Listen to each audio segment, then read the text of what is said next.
नमस्कार दोस्तों, जैसा कि हमारा जो अभियान था, आज हम आपको एक ऐसे हिडन हीरो से मिलाने वाले हैं, जो समाज के लिए, परिवार के लिए, लोगों के लिए एक ऐसे मिसाल हैं, जिनके विषय में आपको जानकर बहुत खुशी होगी, उनसे मिलकर बहुत खुशी होगी।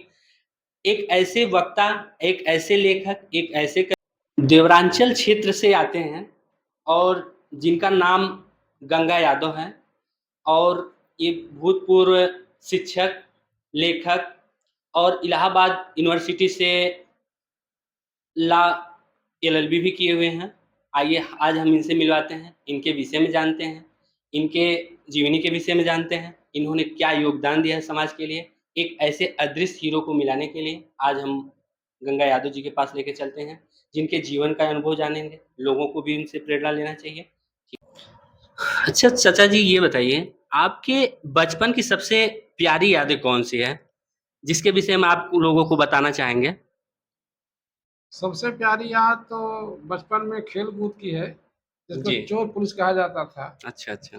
हम लोग रात भर खेलते रहते थे, बेहिया की झाड़ी में छिप जाते थे, खोजने वाले खोजते रहते थे। अच्छा ढूँढते रहते थे। तो मतलब बचपना आपका बहुत अच्छे से जो बचपना का हाँ, होना चाहिए वैसा बीता। जी, जी। और अच्छा आपके परिवार का ऐसा कौन से सदस्य हैं, जिसका सबसे ज़्यादा आप पर प्रभाव पड़ा? परिवार में चूँकि हमारा अनपढ़ परिवार रहा है, पढ़े-लिखे लोग नहीं रहे हैं, इसलिए स्कूल में ही पहुँचने के बाद जो हमें प्रेरणा मिली, माताजी हमारी अनपढ़ थीं, लेकिन उनकी एक बात याद रहती है, वो कहती थी कि मत सराहा निंदे के परी मत निंदा सराय के परी। वाह, वाह! बहुत सही। तो आप बचपन में जब विद्यार्थी हुआ करते थे, जी, तो आप गंभीर स्वभाव के थे कि शरारती थे? विद्यार्थी जीवन में तो गंभीर थे, विद्यार्थी जीवन में गंभीर थे। बाहरी जीवन में भई शरारती थे। अच्छा। तो आपका शिक्षा की तरफ झुकाव कैसे हुआ? आप कह रहे हैं कि हमारे माता-पिता अनपढ़ थे और परिवार के लोग उतने पढ़े-लिखे नहीं थे। पिताजी नौकरी करते थे कोलियरी में, अच्छा। मेरे नाना जो वहाँ पहुँचा दिए हमको, तो चूँकि परदेश था, वहाँ जी। शिक्षा का माहौल था, वहीं शुरू हुआ और तब पढ़ाई शुरू हुई। तो आप मतलब पिताजी नौकरी करते तो आप घर पे ही रहते थे कि घर पर ही रहते थे, तो घर कहाँ है आपका? घर हमारा सरजू जी किनारे आजमगढ़ में, ग्राम राजेश ग्राम मसरकी, थाना रौनापा, जिला आजमगढ़। मतलब रौनापार आजमगढ़। जी। आजमगढ़ नाम सुनने के बाद उसपे एक याद आता है कि वहाँ के लोग मतलब डाकू, चोरी, छिनैती ऐसे नामों के लिए प्रसिद्ध है। इसके लिए आप क्या कहेंगे? देखिए कहावत है कि बद अच्छा बदनाम बुरा, तो बदनाम किया गया है, ऐसी बात नहीं कि हम बस चोर डाकू बसते हैं, बदनामी है। अच्छा, अच्छा मतलब वहाँ पे केवल ये एक बदनामी का ठप्पा हाँ, लगाया गया जी, है, जबकि बड़े-बड़े है नहीं बड़े-बड़े ऐसा। साहित्यकार हैं, बड़े-बड़े नेता हैं। जी। जी, तो वही मैं कह रहा हूँ कि बद अच्छा बदनाम बुरा वाली बात है। यहाँ बड़े-बड़े साहित्यकार हुए, नेता हुए, ऋषि-मुनियों का ये जिला ही है, जी। दर्जनों ऋषि-मुनि हैं यहाँ, जैसे? दुर्वासा आश्रम हो, जी। मार्कंडेय धाम हो, इस तरह से यहाँ दर्जनों धाम अच्छे हैं। और कोई साहित्यकार का नाम बता रहे थे, कौन-सा साहित्यकार? साहित्यकार में देखिए सबसे पुराने और नामी-गामी राहुल सांकृत्यायन जी हैं, जी। अयोध्या सिंह उपाध्याय हरिऔध हैं, ये लोग बहुत हाई लेवल के साहित्यकार रहे हैं। श्याम नारायण पांडे जी की मशहूर कृतियाँ हैं, हल्दी घाटी, जौहर, ऐसे बहुत लोग हैं। तो आपका शिक्षा-दीक्षा कहाँ से हुआ? शिक्षा दीक्षा हमारी प्रारंभिक शिक्षा? प्रारंभिक शिक्षा तो वहीं आसनसोल परिक्षेत्र में हुई। आसनसोल मतलब झारखंड का क्षेत्र है? नहीं, बंगाल का है, अच्छा, अच्छा बंगाल। बर्धमान जिला। जी, वहाँ से फिर आ गए घर, हाई स्कूल के बाद। जी, तो फूआ के यहाँ रह के, चूँकि माँ हमारी अकेली थी, बना खिला नहीं पाती समय से, जी। तो हम फूआ के यहाँ रह के हाई स्कूल इंटर किए और इंटर करते ही हम नाम सुने थे बीएचयू इलाहाबाद का। बड़ी ललक थी कि इलाहाबाद जाएँगे और खैर किसी तरह से वो ललक पूरी हो गई। तो इलाहाबाद का कुछ ऐसा यादें हैं जब आप क्या वहाँ से क्या कर रहे थे इलाहाबाद से? इलाहाबाद से बीए किए, एलएलबी किए। आप इलाहाबाद यूनिवर्सिटी से ग्रेजुएशन भी है, जी एलएलबी है। जी। तो वहाँ की कुछ ऐसी यादें हैं जो आज भी अभी याद हैं? कि यादें हैं वहाँ हाल में जो जी, सीनेट हॉल है, जी, उसमें एक कवि सम्मेलन हुआ था। जी, बड़े बड़े कवि लोग आए थे, राष्ट्रीय कवि थे। जी। उनमें एक कवि जी की कविता बहुत अच्छी थी। वो इंदिरा जी हारी थी और हार के फिर जीती थी। उसका उन्होंने ट्यूनिंग बनाया था कि छूटल घाट धोबिनिया फिर से धैलस, छूटल घाट धोबिनिया फिर से धैलस, अब तक पटक पटक के धोई, कहो फलाने अब का होई, कहो फलाने अब का होई। वाह, वाह! तो मतलब वो कभी ये आज भी आपको याद है जी और तो मतलब वहाँ की जो यादें हैं, आज भी आप में अगर उन बातों को याद करते हैं तो ताज़ा हो जाता है। जी। तो और कोई ऐसी यादें वहाँ का जो और विद्यार्थी जीवन यादें में वहाँ का चंद्रशेखर पार्क जो है, जी, जिसको गार्डन पार्क क्या कहते हैं, Alfred park company garden park, जी, वहीं हम लोग 15 अगस्त को गए थे जी, मनाने। उस समय वहाँ एक संगठन चल रहा था, पूर्वांचल नौजवान सभा। जी। उसी के अंतर्गत हम लोग थे। ये वो भाई सुनाओ, किसको कुछ आता सुनाओ। वो लोग कविता गाना सुना रहे थे। ये लड़का बेचारा तिरंगा में बहुत अच्छा गाना गाया, लेकिन एक सज्जन जो थे, जी, उनका यही कहना था, अरे साले तिरंगा में फंसे हुए तब क्या तरक्की करोगे। और मैं नफरत हो गई, मैं जाना छोड़ दिया। ऐसा क्यों बोले हो? वो भाई कम्युनिस्ट अपने को समझते थे, मैं कम्युनिस्ट वाला हूँ, अच्छा, अच्छा। उनको तिरंगा नहीं अच्छा लगता था। मतलब उनको तिरंगा अच्छा नहीं लगता था, बच्चों का ये जो सभा था, जी वो उससे उनको हिचेशन था। जी। अच्छा, तो ये हमने बात जाना बंद कर दिया वो। और उसके बाद आपका शादी वगैरह कब हुआ, कैसे क्या? शादी हमारी 1976 में हुई। जी, जी। धर्मपत्नी का क्या नाम है? श्रद्धा देवी। श्रद्धा, जी श्रद्धा देवी, जी। बहुत अच्छा नाम। उनके साथ आपका जीवन का मेल-मिलाप कैसा था? अच्छा था, मेल मिलाप अच्छा था। कहीं अगर मान लीजिए हम बिगड़ते भी थे, किसी पे क्रोध करते थे तो मना करते थे, काहे तो क्रोध कराला, काहे बाजाला, ना बाजक चाहे। तो वो बहुत मृदुल स्वभाव के, शांत स्वभाव की महिला थे। ठीक है, हम समझ रहे हैं। बाकी उनके जीवन का जो ये अद्भुत आनंद है। तो चाचा जी, आप कितने बच्चे हैं? बच्चा एक अकेला है। जी, संयुक्त पर हम लोग रहते हैं। जी। 3 भाई हैं, तीनों के पास एक एक बच्चे हैं। अच्छा, अच्छा। तो आप धर्मपत्नी के मतलब एक ही बच्चे थे, जी तो उनके गुज़रने के बाद मतलब उनका पालन-पोषण आपने ही किया जी और तो हमको एक चीज़ और सुनने को मिला कि जब से मतलब धर्मपत्नी जी आपकी नहीं थे, जी उसके बाद आपने तब से आज तक जो जीवित पुत्र का व्रत करते हैं, जी जी। इतनी बड़ी त्याग तपस्या मतलब आज तक आपने रहे लगभग बता रहे हैं कि 33 साल हो गया, क्या जी सही बात है? हाँ, सही है। उनके गुजरने के बाद आखिर कौन रखेगा, तो मैंने सोचा टूटना नहीं चाहिए। जी, तो मैं जीवित पुत्रिका रखना शुरू किया और आज लगभग 33 साल हुए, जी, आज तक करता आया हूँ। जी। जी तो मतलब आपके एक ही बच्चे थे। तो जी। जब आपकी धर्मपत्नी गुज़री थी तो उनका उम्र क्या रहा होगा? उनका गुण था गृहस्थी, जिसको कहते हैं गृह लक्ष्मी। उस ढंग से गृह का सब काम देखना, जी, नॉर्मल स्वभाव रहना, न झगड़ा न मार किसी से, जी। शांति से रहना। जी। तो आपने अपने बच्चों का क्या नाम रखा है? बच्चे का नाम तो वही रखी थी, श्रवण कुमार। बहुत अच्छा नाम चूज़ किए थे आप लोग। लेकिन और पूरा नाम क्या है? तो श्रवण कुमार नाम रखा गया, तो मेरे मन में आया कि सारी दुनिया श्रवण कुमार ही खोजती है। जी, लेकिन श्रवण कुमार कांवर बना के अपने अंधे माता पिता को ढोते थे। जी, आज सभी लोग अंधे तो है नहीं, बस श्रवण कुमार रचते हैं। जी, तो मैंने नचिकेता के बारे में पढ़ा था।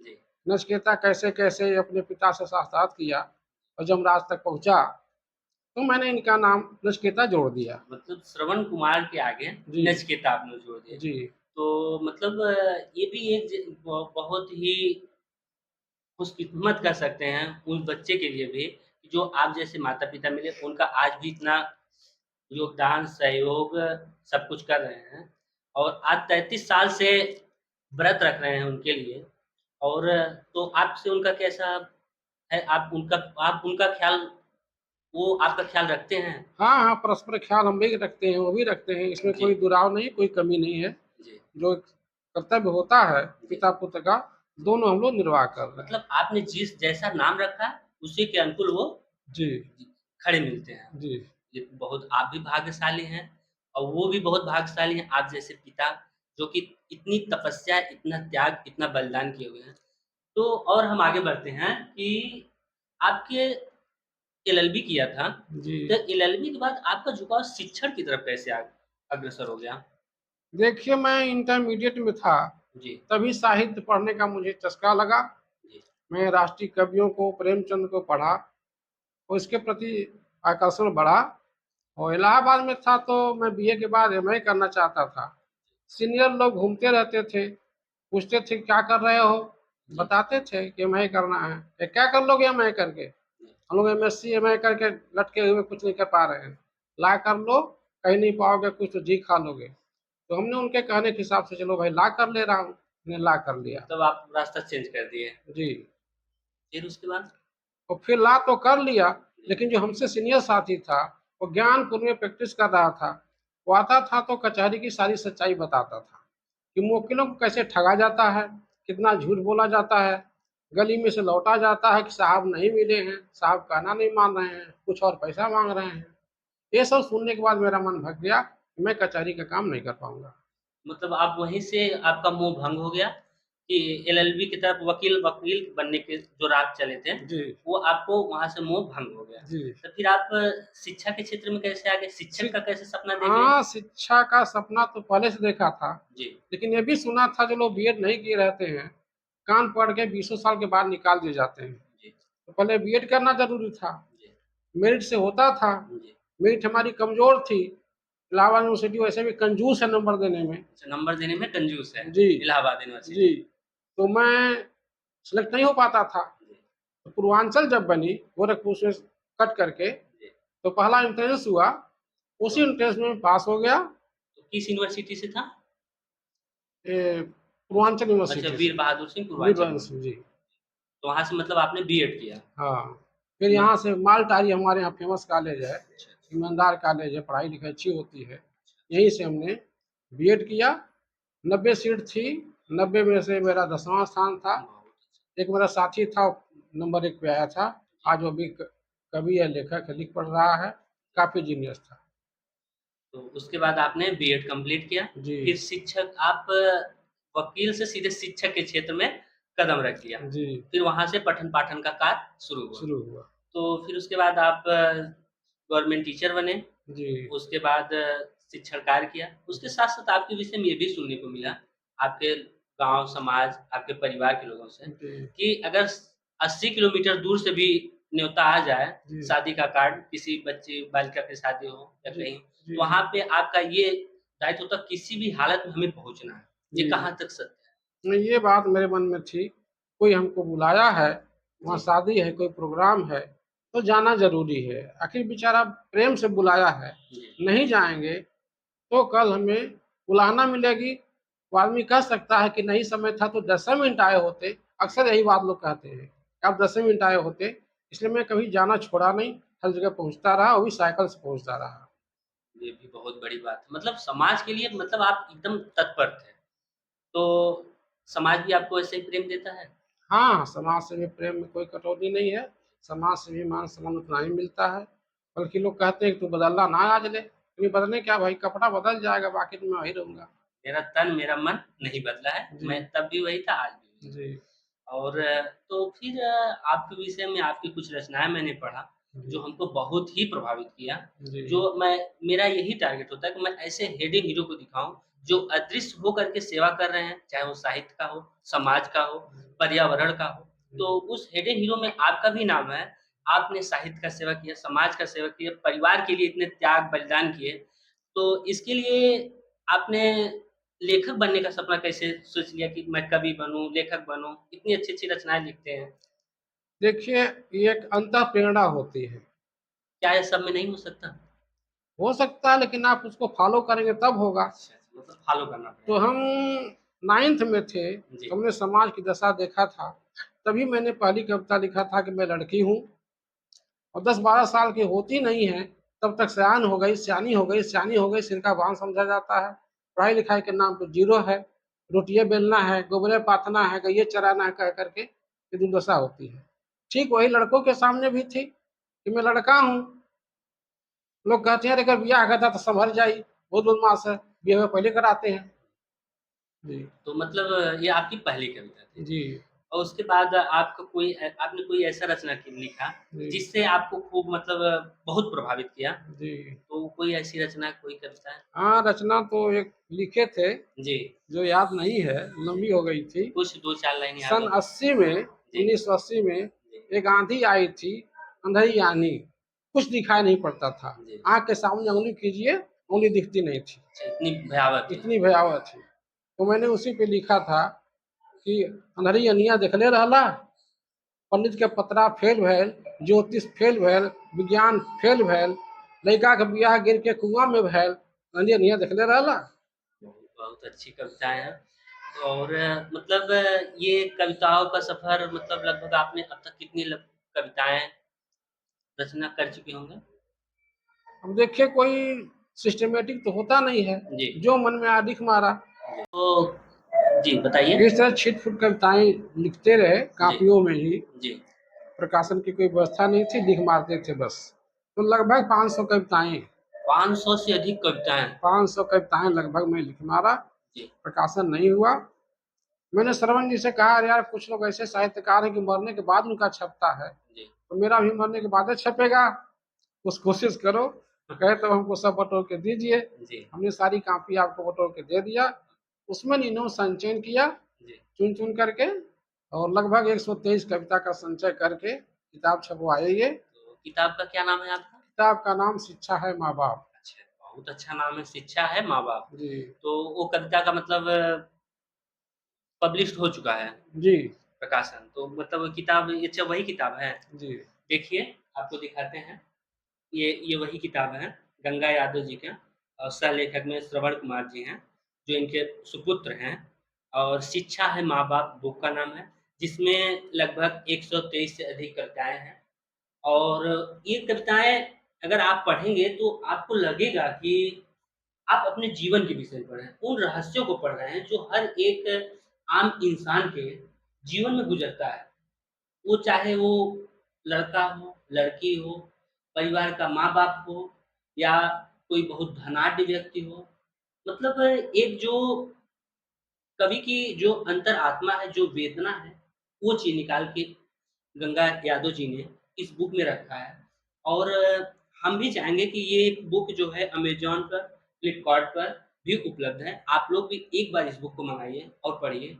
आपको लगेगा कि सच में हम अपने जीवन के विषय में ही पढ़ रहे हैं। ठीक है? तो और आगे का सेवानिवृत्त के बाद जब आप शिक्षक पद से निवृत्त हुए, जी। तो फिर आगे का भी कुछ तो प्लानिंग किए होंगे कि आगे क्या करना है, कैसे करना है, किस प्रकार से हमको जीवन का अब सेवानिवृत्त के बाद जो विडंबना हुई इस जी, बुढ़ापे में, जी, फंड और पेंशन जी। दोनों से हम लोग गायब हैं। बस केवल टेंशन लेके घूमना है। कोई फंड कटा नहीं, तो जी, मिला नहीं, और पेंशन सरकार देना नहीं चाहती है। जी, सुप्रीम कोर्ट में 3-4 साल से मुकदमा है। जी। लोग बतियाते थे कि वहाँ जैते फरिया जाई, लेकिन फिर भी 3-4 साल लगा, अब तक फैसला नहीं हुआ। अभी मतलब वो सुप्रीम कोर्ट में ही चल रहा है जी, पेंशन। जी। और मतलब इसके साथ-साथ आपका घूमने का और जगह जाने का, वहाँ पे अवलोकन करने का आपका जी। पता चला कि आपको हाँ, बहुत अच्छा लगा था। घूमने-टहलने का, भ्रमण करने का मन बहुत ज़्यादा रहता था। जी, कि समय का अभाव और अर्थाभाव दोनों रहता था। जी, फिर भी हमने कलकत्ता का 2 बार भ्रमण किया, जी, जिसमें मशहूर था बॉटेनिकल गार्डन, जी। जहाँ लोग बताते हैं कि बरगद की सही जड़ आप नहीं बता सकते, अच्छा, अच्छा। इतने पेड़ वहाँ हैं। जी, लेकिन वो इतनी मोटी-मोटी नहीं है जी। कि आप उसमें ढूँढ पाएँगे। 300 से अधिक हैं। अच्छा 300 से अधिक मतलब बरगद के पेड़ हैं। हाँ, वो जो बरौ लटकती है, जी, वो पेड़ हो गई है। जी, तो अद्भुत चीज़ है वो।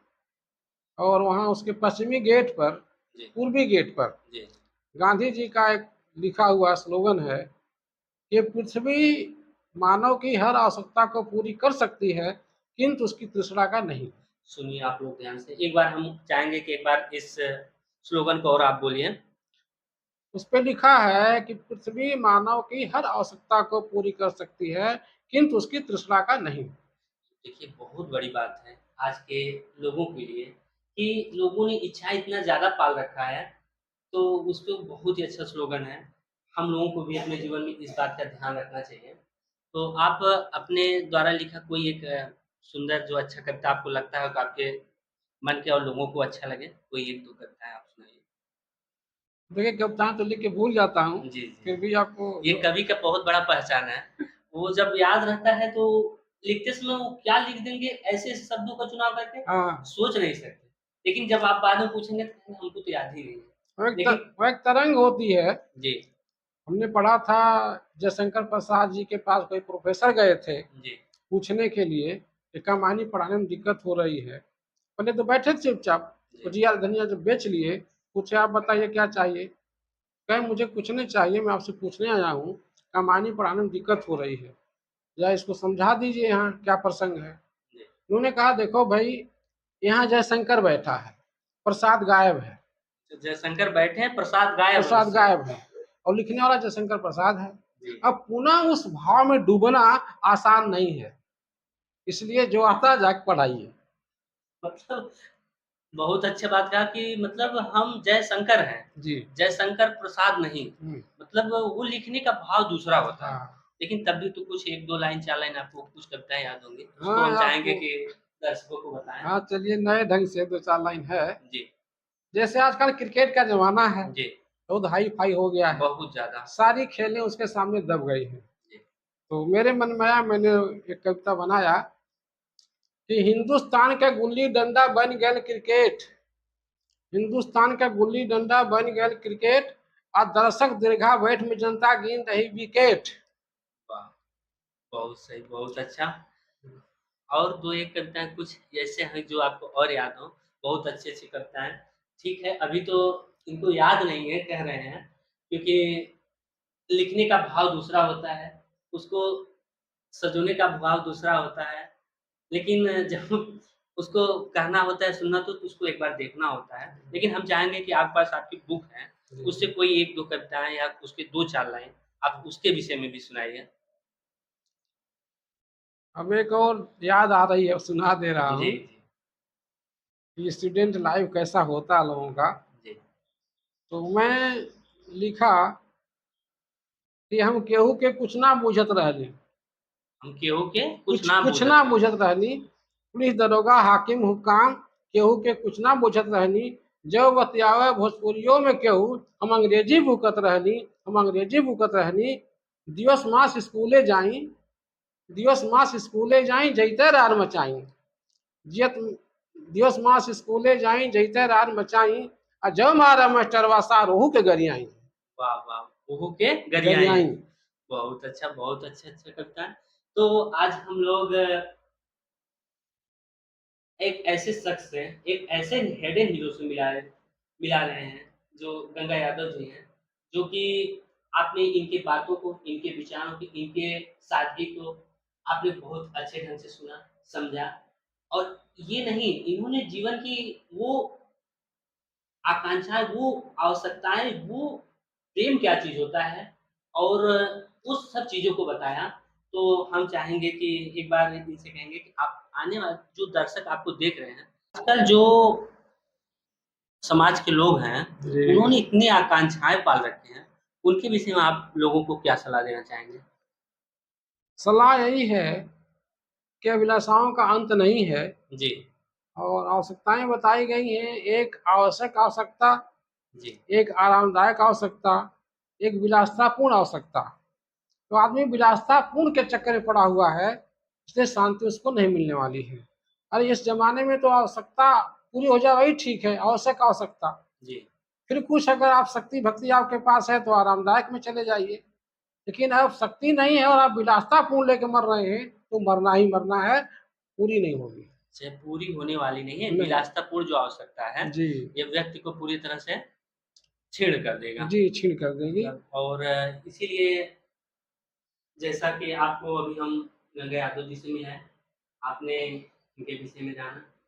क्या इनके सादगी हैं? क्या इनके विचार हैं? और क्या सोच है? आपने जाना? तो आप लोग एक बार कमेंट बॉक्स में ज़रूर बताइएगा और ऐसे हेडी हीरो हो तो उनसे हमको ज़रूर मिलवाइएगा। हम उनके पास आएँगे, उनसे मिलेंगे, उनके विचारों को जानेंगे। तो ये हमारे जो हिडन हीरो हैं, अदृश्य हीरो हैं, जो समाज के लिए, परिवार के लिए, लोगों के लिए उन्होंने जो अपना अमूल्य योगदान दिया है, आपको इनके विचार कैसे लगे? एक बार कमेंट बॉक्स में ज़रूर बताइएगा।